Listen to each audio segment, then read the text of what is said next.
আমরা সবাই তো জানি যে থাম্বনেলের পরে একটি ভিডিওতে ভিউজ আসার জন্য সবচাইতে গুরুত্বপূর্ণ জিনিস হচ্ছে অডিয়েন্স রিটেনশন। আর সেই অডিয়েন্স রিটেনশন তখনই বেশি থাকবে যখন ওই ভিডিওটা মানুষ বেশি সময় ধরে মনোযোগ দিয়ে দেখবে। আর সেই ভিডিওটা মানুষ তখনই বেশি সময় ধরে মনোযোগ দিয়ে দেখবে যখন তুমি তোমার ভিডিওতে অ্যাডভান্স লেভেলের এডিটিং করতে পারবে। তাই আজকে আমি তোমাকে ক্যাপকাটের মাধ্যমে মোবাইল দিয়ে এমন 10টা এডিটিং টেকনিক দেখাবো যেগুলি তোমার আধা ঘন্টার ভিডিও এডিটিংকে মাত্র 5 মিনিটে নিয়ে আসবে এবং অডিয়েন্সকেও তোমার ভিডিওতে এঙ্গেজ করে রাখবে। কারণ বুদ্ধিমানরা কখনো হার্ড ওয়ার্ক করে না, তারা স্মার্ট ওয়ার্ক করে। আর এই ভিডিওটা সেই বুদ্ধিমানদের জন্যই হবে। তো এক নম্বরে আমরা যে এডিটিং টেকনিকটা শিখবো সেটা মূলত যে কোনো ক্যাটাগরি ইউটিউবার বা এডিটরদের জন্য খুবই গুরুত্বপূর্ণ। কারণ প্রায় সময় কিছু ভিডিওর গ্রিন স্ক্রিন রিমুভ করার পরেও সেখানে হালকা কিছু গ্রিন অংশ থেকেই যায়। আবার অতিরিক্ত ভাবে ওই গ্রিন অংশ রিমুভ করতে গেলে পরে ওই ভিডিওর অংশই হালকা হালকা রিমুভ হয়ে যায়। তাই এই বিষয়টা সলভ করার জন্য তোমাদেরকে এই ভিডিওটার প্রথমে গ্রিন স্ক্রিন রিমুভ করে ফেলতে হবে। এরপর যে হালকা কিছু গ্রিন অংশ দেখা যাবে সেটাকে রিমুভ করার জন্য তোমরা সেখান থেকে ব্যাগে এসে এখানে একটু সাইডে সোয়াইপ করে অ্যাডজাস্টে ক্লিক করবে। এরপর এখান থেকে HSL এ ক্লিক করে এখান থেকে গ্রিন কালার সিলেক্ট করে সেটা স্যাচুরেশন একদম কমিয়ে দেবে। ব্যাস, এবার তুমি দেখতে পাবে যে তোমার সেই রিমুভ করা গ্রিন স্ক্রিনের ভিডিওর মধ্যে আর কোনো গ্রিন অংশ দেখাই যাচ্ছে না। 2 নম্বরে আমরা যে এডিটিং টেকনিকটা শিখবো সেটা হলো কি ফ্রেমিং। আমি জানি তোমাদের অনেকেই এটা করতে পারলেও অধিকাংশ নতুন এডিটররা এটা করতে পারে না বা করতে গেলে কিছুই বুঝে না। তাই চলো তোমাদেরকে দেখিয়ে দেই যে কিভাবে তোমরা একদমই তোমাদের ইচ্ছে মতো যে কোনো এলিমেন্টকে স্ক্রিনের মধ্যে মুভমেন্ট করাতে পারবে। তো সেটার জন্য তোমরা যে এলিমেন্টকে স্ক্রিনের মধ্যে মুভ করাবে সেটা প্রথমে অ্যাড করে ফেলবে সেকেন্ড লেয়ার হিসেবে। এরপর আমি এখানে একটি ক্যারেক্টার অ্যাড করে তোমাদেরকে বিষয়টা দেখাচ্ছি যাতে সেটা দেখলে তোমরা বুঝতে পারো যে মূলত কিভাবে স্ক্রিনের মধ্যে একটি এলিমেন্ট আসলে আরেকটি এলিমেন্টকে সেই অনুযায়ী নাড়াতে হয়। তো সেটার জন্য আমি এই ক্যারেক্টারটিকে এই সাইডে রেখে সেটার মধ্যে এখান থেকে একটি অ্যানিমেশন দিয়ে দিচ্ছি যাতে সেটা সাইড থেকে আসছে এরকম দেখা যায়। এবার আমরা এই ক্যারেক্টারে এখানে আসা অনুযায়ী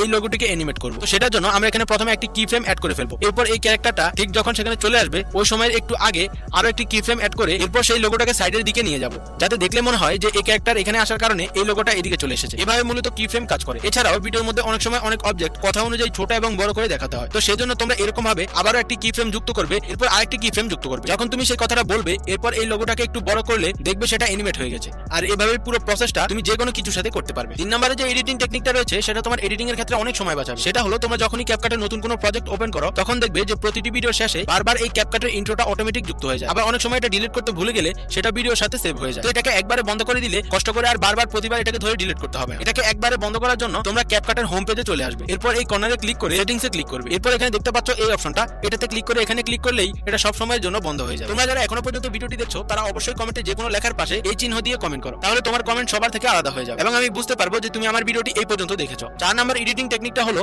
ভিডিওর পিছনে টেক্সট যুক্ত করা, যেটা নরমালি পিসির সফটওয়্যার দিয়ে করা হলেও ক্যাপকাটে কিন্তু সেটা খুব সহজেই করা যায়। যার জন্য তোমাদেরকে প্রথমে তোমাদের ফুটেজ এখানে অ্যাড করে নিতে হবে। এরপর টেক্সটে ক্লিক করে তোমার যে লেখাটি রয়েছে সেটা এখানে যুক্ত করে দেবে। এবার সেটাকে এখান থেকে এক্সপোর্ট করে ফেলবে। এবার সেই এক্সপোর্ট করা ফুটেজটিকে আবারো টাইমলাইনে অ্যাড করে ওই অরিজিনাল ফুটেজটি আবারও এখানে অ্যাড করে ফেলবে। এবার অরিজিনাল ফুটেজটি নিচের লেয়ারে চলে আসবে, তাই সেটাকে তুমি একদম স্ক্রিন বরাবর রেখে উপরের ফুটেজটাকে লুকিয়ে ফেলবে। এবার নিচের লেয়ারের ভিডিওটি সিলেক্ট থাকা অবস্থায় তুমি এটাকে এখান থেকে ক্রোমা কি দিয়ে রিমুভ করে ফেললেই দেখবে তোমার ক্যারেক্টারের পিছনে টেক্সট দেখা যাচ্ছে। 5 নম্বর এডিটিং টেকনিকটা হলো ক্যাপকাটে বাংলা লেখা। নতুন এডিটরদের ক্যাপকাটে বাংলা না লিখতে পারার কারণে পরিমাণ প্রবলেম ফেস করতে হয় সেটা বলে বোঝানো সম্ভব না। কিন্তু ক্যাপকাটে আবার বাংলা লেখা অসম্ভব কিছু না যদি একটু বুদ্ধি খাটানো যায়। যদিও ক্যাপকাটে বাংলা লেখার জন্য অন্যান্য আরো অনেক টেকনিক রয়েছে, তবে সেগুলি খুবই কষ্টকর এবং টাইম কনজিউমিং। তাই যেটা সবচেয়ে সহজ পদ্ধতি সেটাই আমি তোমাদেরকে দেখিয়ে দিচ্ছি। সেটার জন্য তোমরা প্রথমে ক্যাপকাটের হোম পেজে এসে এই কর্নারে ক্লিক করে এই উপরের সেটিংসে ক্লিক করবে। এরপর এখান থেকে উপরের আরবি ভাষাটি সিলেক্ট করে ডান করে দিলে দেখবে সবকিছু উল্টো হয়ে গেছে। তবে এখানে সবকিছু আগের মতোই রয়েছে, শুধু এক পাশে থেকে অপর পাশে সবকিছু চলে গেছে। এবার তুমি সেই তোমার এডিটিং টাইমলাইনে চলে আসবে। এবার আমরা দেখতে পাচ্ছি যে আমরা যদি এখানে বাংলা লিখি এখন আর সেটা ফেটে যাচ্ছে না বা দূরে চলে যাচ্ছে না। আর এভাবেই মূলত তোমার যখন বাংলা লেখার প্রয়োজন পড়বে তখন এই ল্যাঙ্গুয়েজ চেঞ্জ করে বিষয়টা সলভ করে নেবে। 6 নম্বর এডিটিং টেকনিকটা হলো এরকম টেক্সট দিয়ে ট্রানজিশন তৈরি করা, যেটা একটি ভিডিওর প্রথমেই তোমার এডিটিং কোয়ালিটি অনেক হাই করে ফেলবে। এইটা করার জন্য তোমাদেরকে প্রথমে যে কোনো একটা ভিডিও টাইমলাইনে অ্যাড করে এরপর সেটাকে ইচ্ছে করে ডিলিট করে দিতে হবে। এবার টেক্সটের লেয়ার থেকে তুমি যেটা লিখতে চাচ্ছ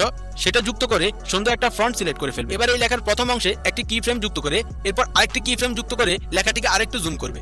এরপর আবার আরেকটি কি ফ্রেম যুক্ত করে সর্বশেষ কি ফ্রেমটি যুক্ত করবে এবং পুরো লেখাটিকে এমন ভাবে জুম করবে যাতে একটা শব্দের সাদা অংশের মধ্যে পুরো স্ক্রিনটা দেখা যায়। এবার এই কি ফ্রেমগুলো স্মুথ করার জন্য এখান থেকে যে কোনো একটা অ্যানিমেশন গ্রাফিক্স যুক্ত করে ফুটেজটিকে এক্সপোর্ট করে ফেলবে। এবার আমরা যে ভিডিওটির উপর এই লেখাটির ট্রানজিশন ব্যবহার করব সেই ভিডিওটি টাইমলাইনে এনে এরপর এক্সপোর্ট করা সেই লেখার ভিডিওটি এখানে অ্যাড করে এখান থেকে এটা সিলেক্ট করলেই আমাদের সেই অসাধারণ ট্রানজিশনটি তৈরি হয়ে যায়, যেটা যারা ব্লগিং ভিডিও বা টিকটক ভিডিও বানায় তাদের জন্য অনেকটাই মানানসই হবে। আর ভিডিও এডিটিং এর জন্য তোমাদের যেসব ম্যাটেরিয়ালের প্রয়োজন হয় সেগুলি অলরেডি আমি আমার টেলিগ্রাম চ্যানেলে দিয়ে রেখেছি। আর আমার টেলিগ্রাম চ্যানেলের লিংক আমার ভিডিও ডেসক্রিপশন ও চ্যানেলের বায়োতে দেওয়া আছে। 7 নম্বর এডিটিং টেকনিকটা যারা শর্ট ভিডিও বানায় তাদের সবচেয়ে বেশি কাজে লাগবে, তবে এটা আমাদের সবারই শিখে রাখা উচিত। সেটা হলো অনেক সময় আমাদের কাছে এরকম কিছু ফুটেজ থাকে যেগুলো আমরা শর্ট ভিডিওর রেশিও অনুযায়ী ফুল স্ক্রিনে শো করতে পারি না, যেমন এই ভিডিওটা। এখন এটাকে যেহেতু আমরা ফুল স্ক্রিনে দেখাতে গেলে আমাদের ভিডিওর অন্যান্য দৃশ্যগুলো দেখা যাবে, তাই অনেকে কি করে এই ভিডিওগুলোকে এই ভিডিওর ব্যাকগ্রাউন্ডেই ব্লার করে দেয় যাতে এই ভিডিওটার একটা মোশন পুরো ফ্রেমের মধ্যে মধ্যে বজায় থাকে। তাই যখন এরকম কোনো ফুটেজ শর্ট ভিডিওতে ব্যবহার করার প্রয়োজন পড়ে তখন সেগুলিতে এরকম ব্লার যুক্ত করা হয়। আর সেটা করার জন্য তোমরা প্রথমে সেই ফুটেজটিকে টাইমলাইনে অ্যাড করে ফেলবে। এরপর টাইমলাইনে ক্লিক করলে নিচে দেখবে অন্য অপশন চলে এসেছে।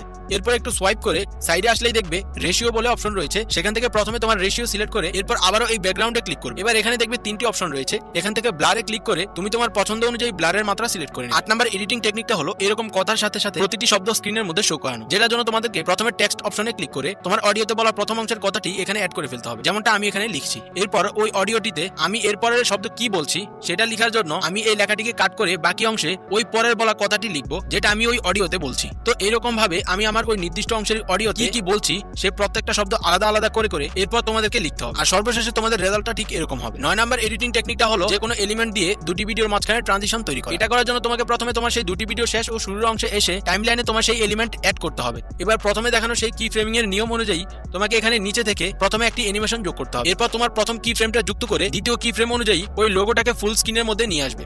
এরপর আরেকটি কি ফ্রেম যুক্ত করে শেষে একটি কি ফ্রেম যুক্ত করে সেটাকে আবারও ধীরে ধীরে দূরে নিয়ে যায়। আর এরকম ভাবে আমরা যে কোনো এলিমেন্ট দিয়ে দুটি ভিডিওর মাঝখানে ট্রানজিশন অ্যাড করতে পারি। তো এখন 10 নম্বর টেকনিকে যেটা দেখানো হবে সেটা হলো ভিডিও এক্সপোর্ট করা। কারণ ভিডিও এক্সপোর্টের সময় অধিকাংশ ক্রিয়েটর এমন কিছু ভুল করে যার কারণে তাদের ভিডিওগুলো হাই কোয়ালিটিতে এক্সপোর্ট করার পরেও ইউটিউবে আপলোড করলে তাদের ভিডিওর কোয়ালিটি একদমই ফেটে যায়। তাই ভিডিও এক্সপোর্ট করার সময় কি কি ঠিক রাখা উচিত সেটা অবশ্যই জানতে হবে। এক্সপোর্ট করার সময় আমরা যেহেতু অধিকাংশ মোবাইল ব্যবহার করি তাই আমাদের উচিত হবে 1080p রেজুলেশন সিলেক্ট করা আর fps 60 সিলেক্ট করা। এখানে একটা বিষয় খেয়াল রাখবে, তোমার রেজুলেশন যদি 720 হয় তাহলে তোমাকে fps 60 রাখতে হবে, কারণ fps যত ভালো হবে তত বেশি তোমার ভিডিওর মুভমেন্ট স্মুথলি দেখা যাবে। আর তোমরা যদি কেউ আইফোন ব্যবহার করে থাকো তাহলে তোমরা 2K অথবা 4K যদি তোমাদের মোবাইল সাপোর্ট করে তাহলে সেটা সিলেক্ট করতে পারো, তবে সেই ক্ষেত্রেও fps 60 রাখবে। আর যদি তোমাদের মোবাইল আরো বেশি সাপোর্ট করে বা দেখায় তাহলে সেটা বাড়তি রেখে। আর নিচে যেই mbps রয়েছে সেটা মূলত রিকমেন্ডেড থাকে। তবে ওই যে বলেছিলাম তোমাদের মোবাইল যদি হাই কোয়ালিটি অর্থাৎ আইফোন বা একটু দামি কোয়ালিটির মোবাইল হয়ে থাকে তাহলে তোমরা এটাকে হাই করে দিতে পারো। তবে আমরা যেহেতু গরিব তাই আমাদেরকে সবকিছু মিডিয়াম রাখতে হচ্ছে। এরকম ভাবে ভিডিওটা এক্সপোর্ট করলে এবং ইন্টারনেটের গতি যখন বেশি থাকে তখন ভিডিও ইউটিউবে আপলোড করলে তোমাদের ভিডিওর কোয়ালিটি আগে থেকে অনেক ভালো রেজুলেশনে থাকে।